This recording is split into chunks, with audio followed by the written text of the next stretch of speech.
নমস্কার দর্শক ও শ্রোতা বন্ধুরা, আজ আমি এসে গেলাম ঠাকুর শ্রী শ্রী রামকৃষ্ণদেবের কথামৃত থেকে জ্ঞানযোগ ও ভক্তিযোগের সমন্বয় কলিকালে নারদীয় ভক্তি পরিচ্ছেদটি আপনাদের কাছে তুলে ধরতে।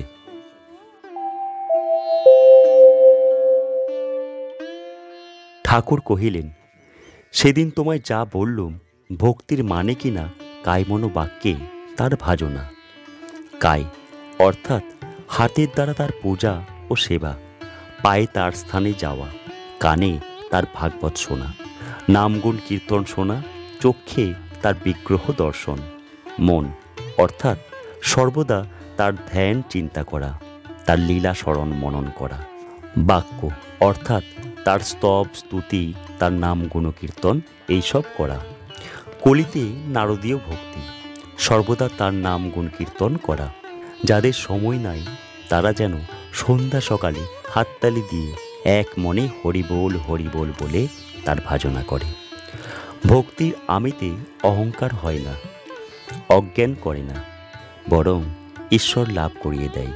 এ আমি আমির মধ্যে নয়। যেমন হিঞ্চে শাক শাকের মধ্যে নয়।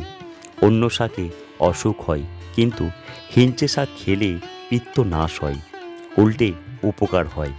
মিছরি মিষ্টির মধ্যে নয়। অন্য মিষ্টি খেলে অপকার হয়, মিছরি খেলে অম্বল নাশ হয়। নিষ্ঠার পর ভক্তি, ভক্তি পাকলে ভাব হয়, ভাব ঘনীভূত হলে মহাভাব হয়, সর্বশেষ প্রেম। প্রেম রজ্জুক স্বরূপ। প্রেম হলে ভক্তের কাছে ঈশ্বর বাঁধা পড়েন, আর পালাতে পারেন না। সামান্য জীবের ভাব পর্যন্ত হয়, ঈশ্বর কোটি না হলে মহাভাব প্রেম হয় না।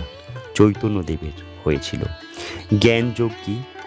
যে পদ দিয়ে স্বস্বরূপকে জানা যায়, ব্রহ্মই আমার স্বরূপ, এই বোধ।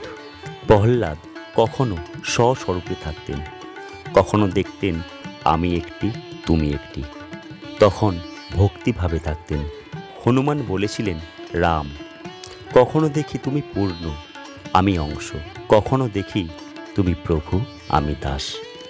আর রাম যখন তত্ত্বজ্ঞান হয়, তখন দেখি তুমিই আমি, আমিই তুমি। গিরিশ আহা।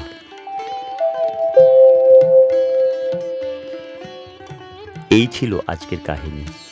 এই রকম আরও অনেক ভিডিও পেতে অবশ্যই অনুরোধ করব আমার এই ছোট্ট চ্যানেলটিকে সাবস্ক্রাইব করে পাশের বেল আইকনটি অল করে আমার পাশে থাকবেন। ভিডিওগুলি ভালো লেগে থাকলে অবশ্যই কমেন্ট বক্সে একটা কমেন্ট করে যাবেন এবং লাইক করবেন। এই কমেন্ট এবং লাইকে আমি খুবই অনুপ্রাণিত হই। ঠাকুরের আশীর্বাদে সকলে খুব ভালো থাকবেন, সুস্থ থাকবেন, আনন্দে থাকবেন, এই শুভকামনা নিয়ে আজকের মতো এখানেই শেষ করছি। নমস্কার।